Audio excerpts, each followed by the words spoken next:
Alors, les avantages de la chirurgie bariatrique. Alors, ça amène à une autre question, pourquoi faire une chirurgie bariatrique? Alors, il y a quelque chose de tabou, on en parle moins, mais la plupart des patients qui souffrent d'obésité, moralement, vivent très mal ces situations. Il y a une discrimination à l'embauche, il y a une discrimination dans la vie quotidienne, on n'est pas à l'aise avec son corps, il peut y avoir des difficultés à rencontrer quelqu'un, dans tous les aspects de la vie, dont la vie la plus intime, c'est compliqué par moment pour certains d'être obèses et je pense pour la majorité des personnes. Donc ça, c'est une première bonne raison à mon avis. La deuxième raison et qui est importante, c'est celle sur laquelle on rédige nos recommandations, c'est les problèmes médicaux liés à l'obésité ou qui ne manqueront pas de survenir après une obésité. Par exemple, vous le savez, l'obésité, c'est la mère de toutes les maladies. Ça, c'est une définition de l'OMS en 1991. C'est-à-dire que l'obésité peut être responsable d'hypertension artérielle et d'autres complications artériovasculaires.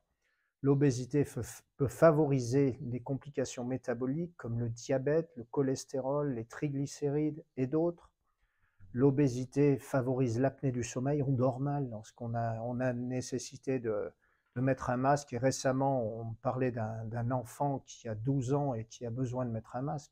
Donc ça peut survenir à tout âge et c'est favorisé par l'obésité.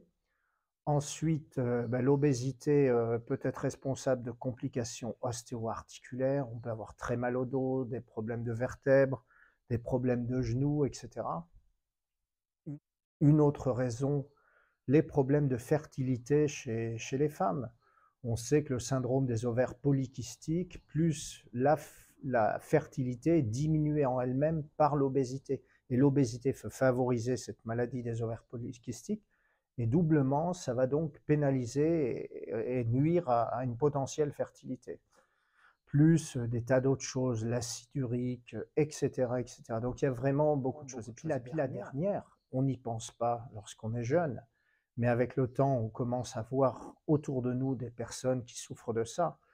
C'est le risque de cancer qui globalement est augmenté de 20% chez un obèse par rapport à un non-obèse. Tout ça fait qu'à l'arrivée, quelqu'un qui a 18 ans et qui a un IMC à plus de 40, qui est donc déjà dans une obésité sévère, risque de perdre statistiquement environ 13 années de vie. Donc pour cette globalité, les problèmes médicaux, le bien-être, et le bien-être c'est capital, même si on ne l'aborde pas facilement, la chirurgie de l'obésité devient quelque chose à étudier sérieusement. Alors, on ne démarre pas par la chirurgie de l'obésité, évidemment. Déjà, il y a différents stades d'obésité, mais au moins pour des gens qui ont plus de 30 avec un syndrome métabolique ou plus de 35 sans comorbidité, définitivement, on peut y penser. Ce sont les nouvelles normes internationales, même si en France, on est resté à 35-40.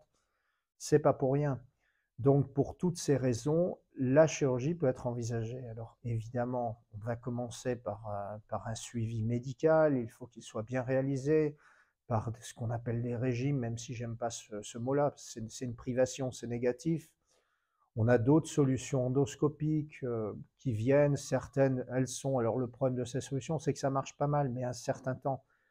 Une fois que le ballon est parti, par exemple, en général, il y a une reprise de poids. Donc tout ça, ce sont des solutions temporaires. La chirurgie de l'obésité, c'est la seule solution aujourd'hui qui dure dans le temps à 5 ans, 7 ans, 10 ans, voire plus. On a des résultats incroyables. Maintenant, le corollaire, c'est pas un miracle non plus. Donc il faut savoir qu'il faut jouer le jeu. Nous, chirurgiens, on va jouer sur, en particulier si on vous fait une sleeve, sur le côté restrictif, on va jouer sur la quantité que vous pourrez manger, mais à vous de prendre soin de la qualité de ce que vous mangez.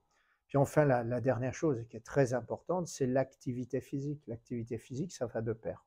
Donc si vous faites tout ça, une chirurgie, si l'indication est bien, ça va vous améliorer l'humeur, le moral, ça va vous diminuer les risques de complications médicales ou améliorer celles déjà existantes. Souvent, on n'a plus de traitement contre l'hypertension et plus de traitement contre le diabète en particulier. Et puis, vous allez vous sentir plus léger dans votre vie tous les jours. Vous allez voir les kilos partir, les tailles diminuer et définitivement, ça va vous booster. Voilà en gros ce que je peux dire sur la chirurgie de l'obésité.